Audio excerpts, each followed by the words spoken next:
Welcome to Footy Today. Here are some of the top trending football news stories which are making the rounds. Before we begin, remember to hit the like and subscribe buttons as it does help us grow. Don't forget to click on the bell notification icon to never miss an upload. Now for the news. Manchester City acknowledge risk of charges after posting a record £712 million revenue. Manchester City have boasted a staggering £712 million revenue for the year ending June 30th, but now face a potential setback as they acknowledge the material impact of the 115 Premier League charges issued against them in February.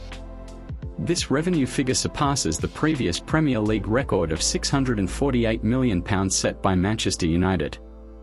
The club's success in reaching the Champions League final, where they secured a 1-0 victory over Inter Milan, significantly contributed to the record revenue, with total broadcast revenue reaching £299 million, including £113 million from UEFA. Despite the financial triumph, City's annual report highlighted various risks and uncertainties, including the Premier League charges, the first team's performance, and potential regulatory changes by football authorities. Notably, neither Chairman Khaldoon Al-Mubarak nor Chief Executive Ferran Soriano addressed the charges in their introductory statements. Khaldoon emphasized the need to build on past success, innovate, and set new goals to continue the club's performance on and off the field. While matchday revenue reached £71 million and profit from player trading exceeded £120 million, the club's total payroll costs rose to just under £423 million, despite a reduction in headcount from 549 to 520. The financial landscape appears robust, but the looming charges and other uncertainties pose challenges for Manchester City's future performance and stability. Richard Arnold steps down as Manchester United chief executive. Richard Arnold is stepping down as Manchester United chief executive after less than 2 years in the role, and Patrick Stewart, the club's legal officer and general counsel, will serve as interim CEO. Arnold, who has been with the club since 2007, took on the chief executive position in February 2022 following the departure of Ed Woodward. The move comes as Sir Jim Ratcliffe's Ineos Group is nearing a deal to acquire a 25% stake in United for around £1.25 billion, potentially bringing further changes to the club's operations.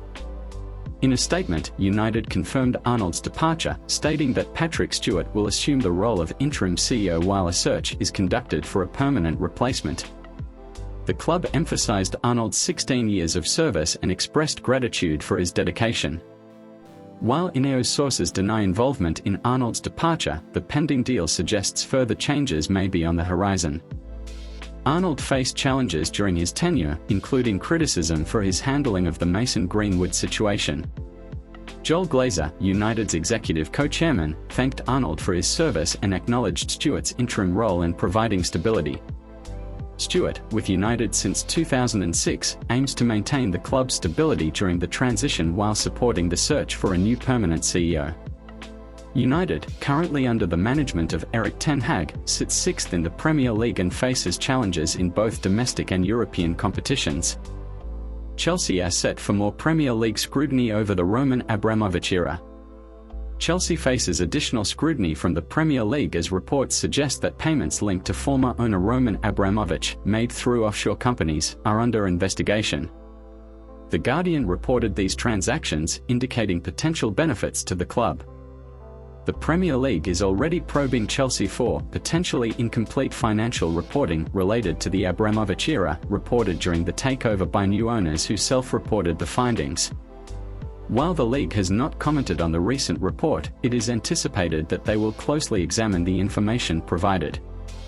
A Chelsea spokesperson, asserting that the allegations predate the current ownership, emphasized that the club has not been shown the documents and that they do not involve any current club personnel. Chelsea's approach under new ownership has been consistent, to thoroughly investigate any impropriety allegations from the previous regime. Abramovich, who acquired Chelsea in 2003, faced sanctions last year, leading to the club's sale due to his frozen assets following the Russian invasion of Ukraine. The Football Association is also conducting an investigation, with uncertainty regarding whether it relates to Chelsea's self-reported information or the newly surfaced allegations reported by The Guardian. The club had previously settled with UEFA for £8.7 million after self-reporting information during the 2022 takeover. Tottenham offer Mickey van de Ven update as defender begins recovery from his hamstring injury. Tottenham defender Mickey van de Ven has commenced rehabilitation for his hamstring injury sustained during the match against Chelsea. The centre-back's injury, initially raising concerns of severity, will not require surgery, allowing him to undergo rehab with the club's medical staff. A video on social media showcases Van de Ven in the gym with teammates, engaging in stretches and exercises, indicating progress in his recovery.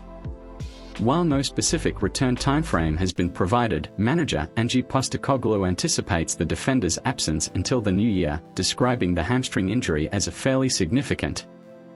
Van de Ven, a notable addition to Tottenham from Wolfsburg in a £43 million summer move, had been a consistent performer, playing every minute in the Premier League until the injury against Chelsea. His absence, compounded by Christian Romero's suspension, impacted Spurs' defensive lineup in the recent match against Wolves, resulting in back-to-back losses after an initially unbeaten start to the season.